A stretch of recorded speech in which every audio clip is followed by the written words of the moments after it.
Les hip thrusts. Donc on va venir prendre une barre, charger sa barre. Idéalement, ce qui est bien, c'est d'avoir un coussin comme ça.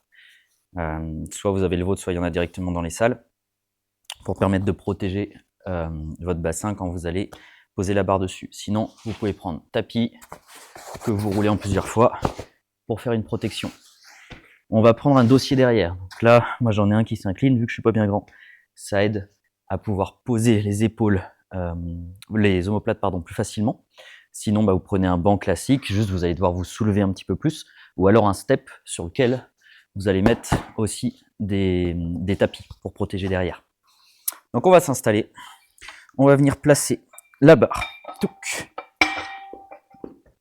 sur le bassin, donc à la cassure entre les cuisses et le buste. Là, les pieds vont être légèrement plus écartés que le bassin, très légèrement, et on va les ramener proche de soi. Alors, pas le plus proche possible, vous voyez, imaginez que vous pliez le plus possible, vous avancez encore d'une longueur d'un pied, on va dire à peu près. Là, on va poser le dos sur le step ou le banc que vous avez pris.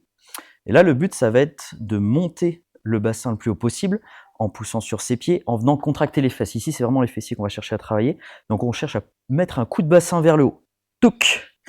Et le buste reste raide, c'est-à-dire qu'on ne va pas arrondir la colonne. On pousse le bassin et on redescend. On souffle, on remonte. On souffle, on remonte. Je fais bien un bloc avec le buste. Tac, tac. Et on va chercher le plus haut possible une grosse contraction dans le fessier.